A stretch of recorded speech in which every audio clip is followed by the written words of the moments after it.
السلام عليكم ورحمة الله وبركاته. أهلا وسهلا بكم في حلقة جديدة من برنامج توب 7. كل عام وأنتم بخير بمناسبة شهر رمضان المبارك، واللي ده تاني رمضان على قناة توب تسالي تي في وبرنامج توب 7. ومش متخيل والله إني وصلت فعلا طول الفترة اللي فاتت مع قلة الدعم، فأشكر كل من تفاعل معايا ودعمني. وبما إننا في أول جمعة من شهر رمضان المبارك، هنشوف مع بعض أبرز الرسوم المتحركة العربية من عمل عربي خالص باستثناء المركز السابع. وأفلام القايمة كلها ما عدا المركز السابع عرضت في أواخر الثمانينات والتسعينات، يعني قديمة جدا. وحتى الرسومات والتحريك فيها بعافية قوي، لأن العرب بدأوا في المجال ده من الستينات بشكل ضعيف ومتواضع جدا، بينما أول عرب يفكر في المجال ده كان في الثلاثينات. بس أول محاولة قوية فعلا ونقدر نقول إنها أثرت بقوة كانت في 1988 لما بدأ الأستاذ أسامة خليفة صاحب مؤسسة آلاء في عمل فيلم كرتون إسلامي، فيلم جزيرة النور. وكان إنجاز عظيم أيامها، مع إن استوديو جيبلي أيامها عامل أفلام وصلت للعالمية، لأنهم بدأوا في أول القرن العشرين، وإحنا بدأنا على استحياء ووقفنا بسبب ضعف الإمكانيات ومفيش طموح يحركنا، والسوق عندنا ما يشجعش أصلا ساعتها. بس ما زالت الأفلام دي فخر للصناعة العربية والإسلامية، وأثرت كتير في الجيل التسعينات. وهنتعرف أكتر على أفلام القايمة اللي غالبا كلها من إنتاج مؤسسة آلاء. فبسم الله نبدأ القايمة اللي هنجيب فيها أقوى وأفضل 7 أفلام كرتون عربية إسلامية على الإطلاق حسب رأيي الخاص. نبدأ قائمتنا النهاردة بالمركز السابع مع أجدد الأفلام العربية القوية جدا، الرحلة.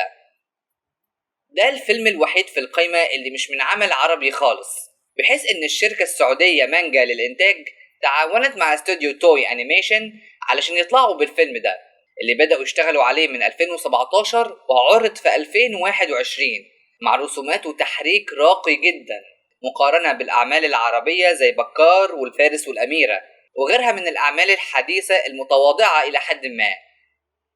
والفيلم هيبقى فيه قتالات شبيهة شوية بقتالات ناروتو، حتى الأوتاكو العرب شبهوه بناروتو فعلا من ناحية أسلوب القتال والجري زي هنا مثلا. بس للأسف فيه عيوب في أسلوب التحريك وسرد القصة، بحيث إن الفيلم ممل إلى حد ما. بس أنا شخصيا استمتعت بيه لأنه فيلم عربي، القرد في عين أمه غزال، عاجبني بغض النظر عن عيوبه.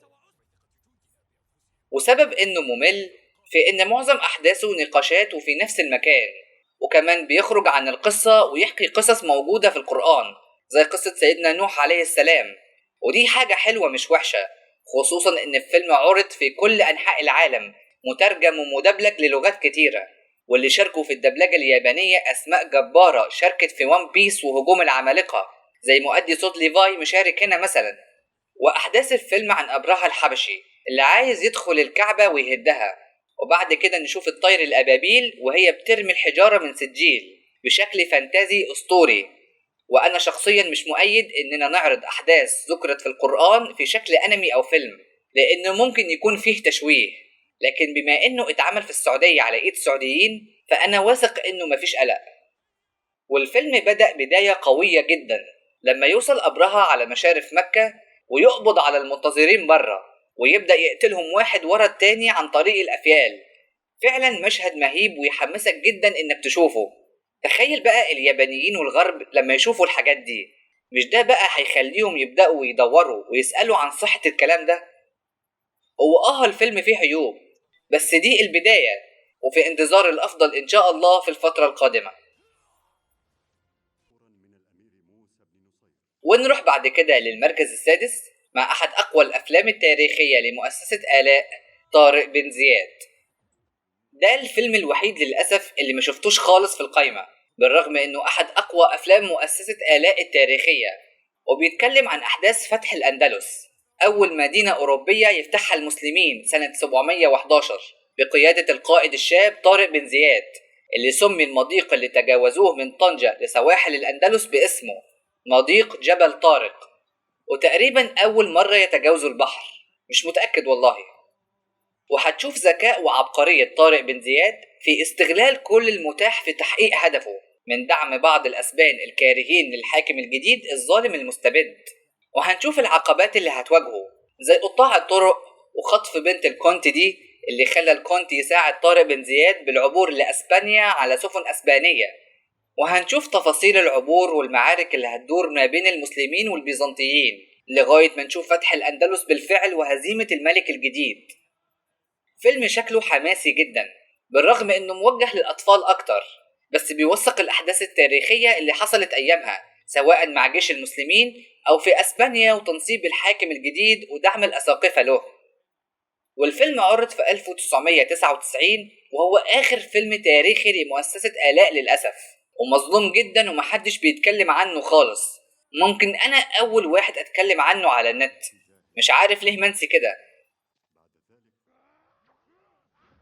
ونطير بعد كده للمركز الخامس مع فيلم عالم البحار والقراصنة، القراصنة وكنز الذهب، اللي من إنتاج مؤسسة آلاء وعرض في 1995، بس الأصوات والدبلاج تمت عن طريق استوديوهات تاميدو في مصر. والفيلم أحداثه في العصور القديمة بس مش تاريخي، بحيث إن في قبطان بيخافوا القراصنة اسمه عمر، فهيلجأ له تاجر كبير عايز ينقل الذهب لجزيرة تانية بس عن طريق مليان قراصنة. وطبعا الذهب بيتشم زي ما انتوا عارفين، ففي قرصان كبير شم خبر بالموضوع واتصرف قبل ما السفينة تتحرك من المينا، وده خلاها صيد سهل للقراصنة في عرض البحر. وبعد كده هتتطور الأحداث ويخسر القبطان عمر السفينة والذهب، وهيواجهوا بلاوي وكوارث في الصحراء وقطع طرق وحوارات كتيرة لغاية ما يوصل القبطان عمر لمدينة هتساعده في نصب كمين للقرصان اللي سرق الذهب، ويتحول مينا المدينة لصراع مع القراصنة. وغالبا في تكملة للفيلم بس مش متذكرها أو ما نزلتش أصلا. فكرة الفيلم حلوة ومختلفة عن أغلب أفلام عالم البحار والقراصنة، بحيث أغلب الأفلام دي بتركز على القراصنة نفسهم وتخليك تتعاطف معاهم زي Pirates of the Caribbean ولعبة Assassin's Creed Black Flag. هنا انت بتشوف القراصنة كأشرار عدماء الرحمة وأغبياء معاتيه كمان، لأنهم أغبياء وهطل قوي هنا، مما خلى الفيلم فيه كوميديا كتيرة مع المواقف الظريفة اللي تضحك فيه. هو التحريك بعافية والرسومات مش أحسن حاجة ولا تقارن بالأنميات أيامها، بس برضو صناعة عربية إسلامية خالصة ومش قصة بايخة أو سخيفة، بالعكس مغامرات منوعة وإثارة، ومن أحب أفلام الطفولة من وجهة نظر الشخصية. ونروح بعد كده للمركز الرابع مع أول فيلم عربي لمؤسسة آلاء، جزيرة النور. أول فيلم عربي طويل وقوي. أنا فاكر بأن الفيلم ده محبوب قوي أيامها لأن فكرته قوية جدا ومثيرة، طرزان العرب. مع أن فيلم ديزني طرزان اتعرض بعد الفيلم ده ب10 سنين، لكن فكرة طرزان نفسها قديمة جدا، والفيلم ده واخد منها وواخد من اللي حصل مع سيدنا موسى عليه السلام في حتة إن الحاكم مانع خلفة الأولاد نهائيا علشان يحافظ على عرشه، فهتحمل أم بولد وهتطلقه في البحر قبل ما يتقبض عليها. وبعد كده نبدأ قصتنا مع النونة ده اللي هتعيش معاه كل تفصيلة من وهو في البحر لغاية ما يقابل أمه الجديدة اللي هتلعبه وتهتم بيه لغاية ما يكبر ويحاول يعرف هو مميز في إيه. وكمان هيستغرب لما الغزالة اللي لسه مولودة بتجري عادي، وهيتساءل هو مميز في إيه زي الحيوانات. كل التساؤلات دي بتدور في ذهنه فعلا. وبعد كده أم الغزالة هتتعب ويرعاها هو لغاية ما تموت، وهيحصل هنا زي اللي حصل مع قابيل وهابيل، من ناحية طائرين يتعاركوا مع بعض وواحد منهم يموت والتاني يدفنه. وهيبدأ بعد كده يقلد الحيوانات علشان يعرف طبيعته، ومع الوقت هيبدأ يفهم بأنه مختلف عن الحيوانات في أنه بيفكر. وحوارات كتيرة كده هتشدك جامد وتشوف كل ده هيعمله لوحده ازاي، خصوصا لما يقع في مصيبة وينجو منها. هنا هيعرف بأن في رب بيدبر كل شيء، وهيبدأ في رحلة البحث عن ربنا لغاية ما يكبر ويبدأ يتأمل كل حاجة ويشغل دماغه صح. وبعد كده يطب على الجزيرة ناس عادية هيهتموا بيه ويعلموه يتكلم وإن ربنا هو الله والكلام ده كله. فيلم يعتبر إلى حد ما ممل، قرب الساعة وتلت، وكمان مؤدي صوت صاحبنا مستفز شوية، بس الفيلم متعوب عليه جامد في الأفكار ومليان حاجات تدعو للتأمل. رحلة في التعرف على طريقة الإنسان في التفكير والتكيف، وإزاي هيتصرف في أوضاع زي كده، مش زي طرزان والهطل اللي فيه. ونروح بعد كده للمركز الثالث مع أحد أقوى الأفلام التاريخية العربية، أسد عين جالوت. يعتبر تاني أطول أفلام مؤسسة آلاء، بحيث إن مدته أكتر من ساعة ونص، وعرض قبل فيلم طارق بن زياد بسنة في 1998، ويعتبر من أقوى أفلام مؤسسة آلاء والأكثر شعبية. يعني مفيش حد ما شافش كرتون إسلامي في صغره إلا وأكيد شاف الفيلم ده. وهتشوف في الفيلم ده عينة بسيطة من دموية الحروب في آسيا، بحيث إن الفيلم هيتكلم عن المغول والتتار اللي هيتحركوا ناحية الشام ومصر، وهيدمروا في طريقهم أي قرية أو مدينة أو جيش، وأسقطوا إمبراطوريات كاملة زي الخوارزمية والعباسية. ما كانش فيه حاجة بتقف قدامهم، سواء قدام جنكيز خان مؤسس الإمبراطورية المغولية، ولا حفيده هولاكو اللي دق هزيمة مذلة في معركة عين جالوت المشهورة اللي هتكون في آخر الفيلم. وأحداث الفيلم بتتكلم لما بدأ الجيش المغولي في التقدم ناحية الدولة الخوارزمية، وهيتصدى ليهم حاكمها جلال الدين بكل قوة. بس جنكيز خان وإمبراطوريته كانوا في عز مجدهم، فأسقطوا الدولة الخوارزمية بموت ملكها جلال الدين. بس كان ساعتها هرب قطز وجولانار اللي فيه كلام بأنها شخصية خيالية مش حقيقية. وبعد ما كانوا عايشين عيشة الأمراء والغنى، هيعيشوا عيشة العبيد اللي بيتباعوا كل شوية لغاية ما يكبروا ويبقوا فرسان، وحوارات تاريخية كتيرة كده. بس في النهاية يواجه القائد المملوك العظيم سيف الدين قطز هولاكو في منطقة عين جالوت، ويوقف تقدم التتار لمصر اللي قتل هولاكو الملايين في طريقه ليها. وكانت المعركة دي من أعظم المعارك في التاريخ، بحيث تم وقف زحف مرعب ناحية الغرب. طبعا في تفاصيل كتيرة جدا في الفيلم، زي مثلا أول مواجهة ما بين جلال الدين والمغول، ولا لما يتخطف قطز وجونانار من قطاع الطرق، ولا لما تحصل معاداة بين قطز وأحد أسياده اللي اتباع ليهم، وغيرها الكتير جدا. وبصراحة أنا اتحمست أشوف الفيلم تاني، شكلي كده هتفرج عليه النهاردة بعد أكتر من 25 سنة. ومعانا في المركز الثاني أكتر فيلم مبيعا في تاريخ مؤسسة آلاء، رحلة خلود. من أحب الأفلام لقلبي، ولما شفت منه لقطات من قريب لمسني من جوه كده، فعلا عظمة.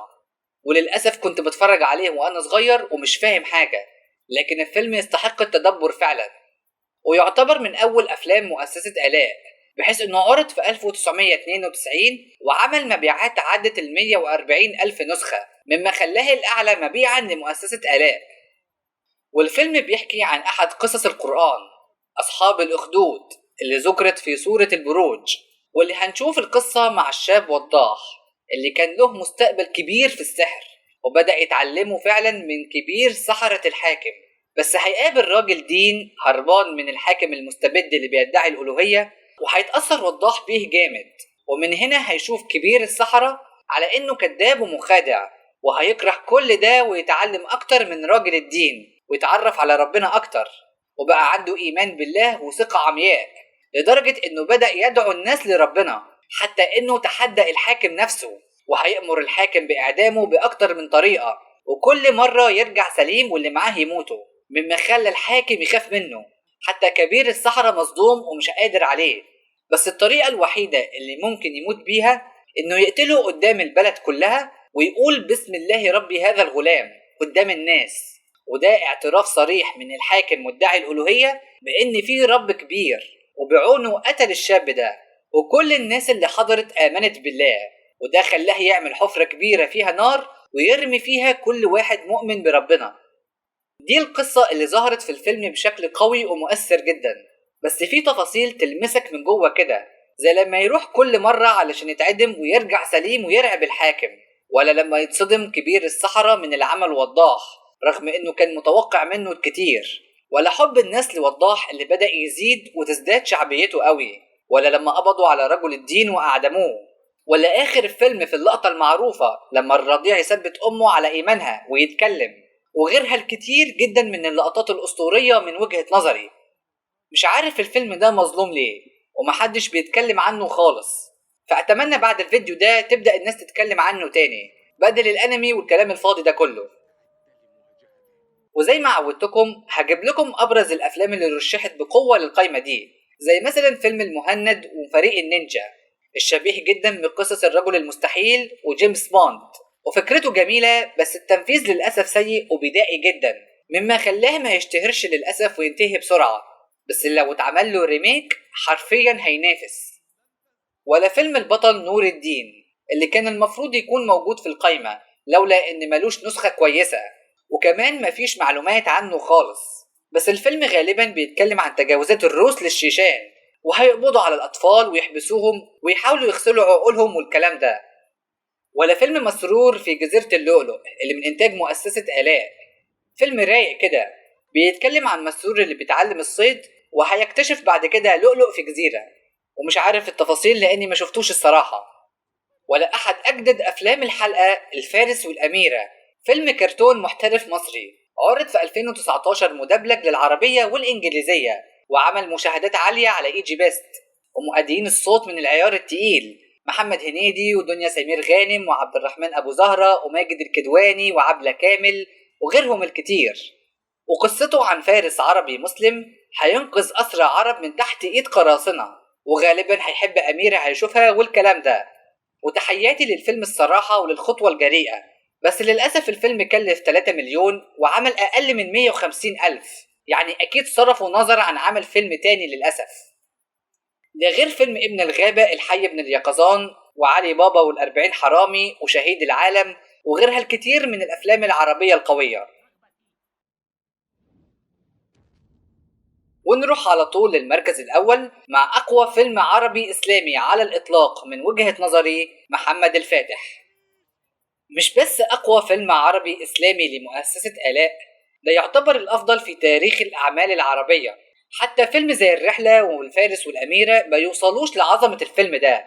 الفيلم ده يحسسك بعظمة وجبروت الإمبراطوريات الإسلامية زمان، وهتشوفوا إزاي شاب صغير بيبقى هو السلطان من وهو نونة لسه هيقدر يقود الدولة العثمانية، بل وكمان هيفتح القسطنطينية اللي الرسول تنبأ بفتحها قبل 600 سنة، اللي حاول المسلمين يفتحوها كتير من قادة عظام وما قدروش.